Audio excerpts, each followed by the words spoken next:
WCW was always a roller coaster to watch. The company had spectacular highs, matched only by their terrible lows, and when they were bad, it was truly putrid. The company is known for some of the most ridiculous gimmicks and angles ever seen in wrestling, to the point where you can even write books about it, and many people have. Yet they also had an uncanny ability to hire talented workers and then totally waste them. At least guys like Bret Hart got titles and pushes, but others fared much worse. Some just made no sense to sign in the first place and were little used, while others had a lot of potential but were totally wasted. It's hard to narrow down from just the blatantly bad gimmicks to other cases, yet here's the most useless in-ring performer every year of the 90s for WCW as a reminder of how bad this company could get. Welcome to Honor Wrestling Club. 1990, we have the Junkyard Dog, who was by this time washed up, and he was a weak face. 1990 saw Ole Anderson get the book in WCW and ordered to cut costs. That led to Ole bringing in a batch of older guys for cheaper prices. That included the Junkyard Dog, who even at the height of his fame was never a good worker. By 1990 he was not only worse in the ring, but lost much of the charisma to cover his weaknesses. JYD was put into the Dudes with Attitudes face group and a feud with Ric Flair that included one of Flair's worst major matches. JYD didn't last long enough to act, although he actually returned to the company in 1992 for a more forgettable run. 1991, we have the Desperados, who were a joke, and even in 1991 WCW, this was awful. There was so much bad in WCW in 1991 that it is really difficult to narrow it down. From terrible gimmicks such as Oz and PN News to wasting workers like Terry Taylor and Robert Gibson. This was a terrible creative year. So it says a lot when the Desperados have to rank as the worst of the entire bunch. On paper, it wasn't that awful as heels Black Bart, Dutch Mantel and Deadeye Dick were put together under a cowboy motif. What was a waste, though, was WCW filming skits of the trio searching Wild West towns in search of Stan Hansen to lead them. Unsurprisingly, Hansen refused to take part in this, and the only thing worse than the skits was the trio in the ring. No one was sorry when the trio rode off into the sunset. 1992, we have Eric Watts, who was pure nepotism, and everybody knew why he was being pushed. The problem with Eric Watts wasn't that he was a terrible worker. He might have become someone decent with a bit more training. Not a star, but still a dependable hand.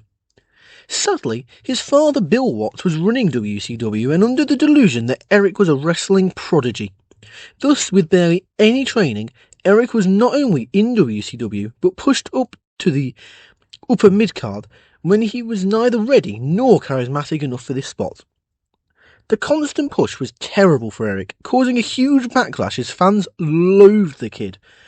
And the kid was only getting attention because his dad was the boss.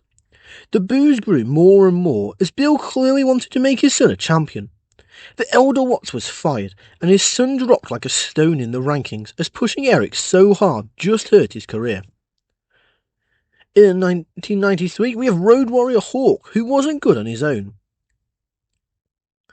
Most might have expected the Shockmaster for this, but it's forgotten that WCW did have some plans for him before his infamous debut. But adding Road Warrior Hawk to the roster as a singles guy served no purpose. The fact is, the Road Warriors only worked as a team, not as solo acts, and it wasn't a help that Hawk had been taking time off for his personal problems. He had a Clash tag team match with Dustin Rhodes where Animal made a brief appearance and other bouts to little impact. He departed after Starrcade for the Indies as it took a few years for the Road Warriors to reunite. Still, getting just one of them didn't serve much use for WCW or Hawk. In 1994, we have the Honky Tonk Man, who cost himself, and his own ego ruined his push. 1994 saw a score of ex-WWE guys jumping to WCW to follow the Hulkster. The Honky Tonk Man was one of them, and quickly became obvious the guy was still going around like it was 1988, back when he had a historic run as Intercontinental Champion. He had the same act and the same promos, all of which didn't work with the WCW crowds.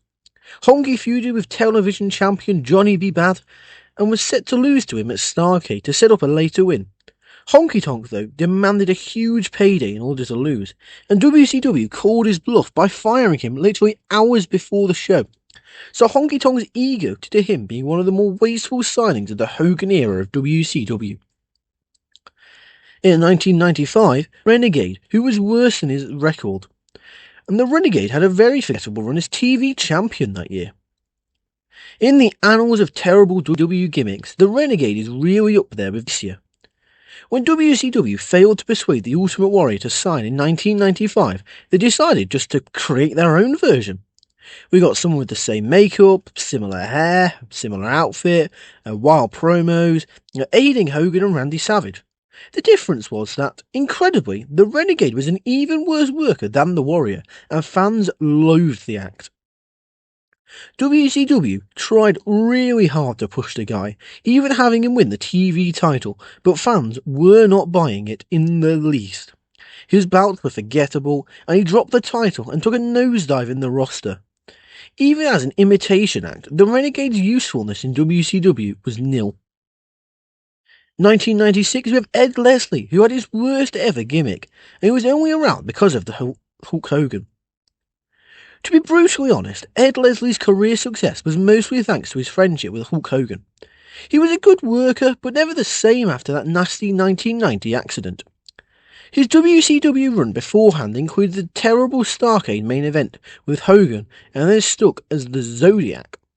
Amazingly, the worst was yet to come, as in 1996, he was first turned face with the idea he'd been a mole inside the Dungeon of Doom.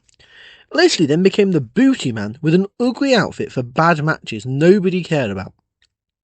After Hogan's heel turn, he transformed into the Disciple, but again, nobody really cared.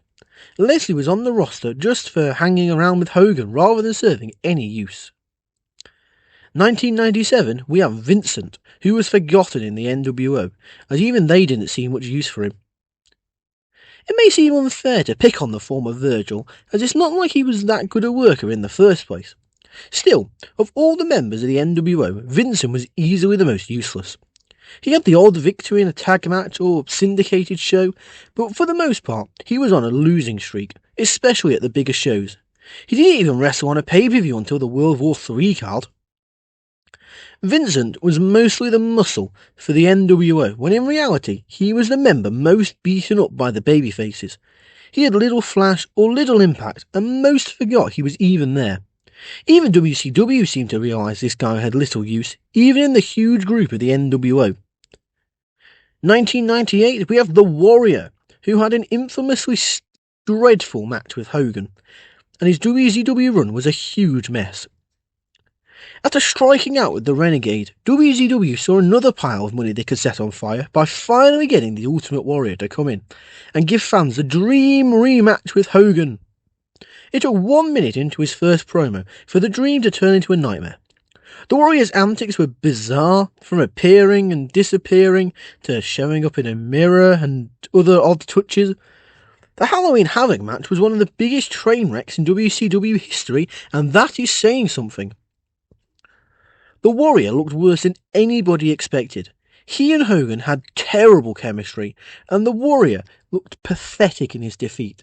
He then immediately left the company to mark one of the most useless signings in wrestling history.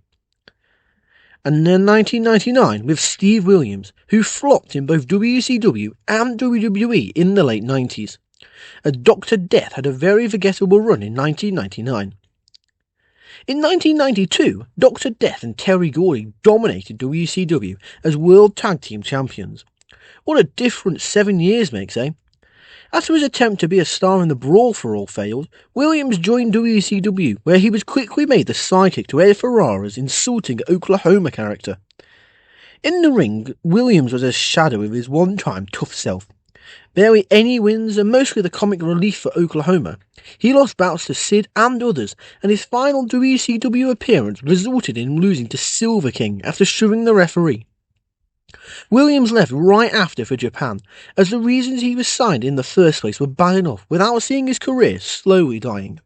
And there you have it. So what did you think? Who do you think is the most useless wrestler in WCW history?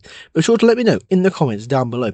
If you've enjoyed this video, be sure to give it a thumbs up and click the like button and the subscribe button to make sure you never miss out on any of the fun content we produce here at Honor Wrestling Club. Be sure to share this video with your friends and check out our other videos. Go on, you'll enjoy them, and I'm sure your friends will too. However, that's all for now, so I'd just like to thank you for watching, and welcome to the club. See ya!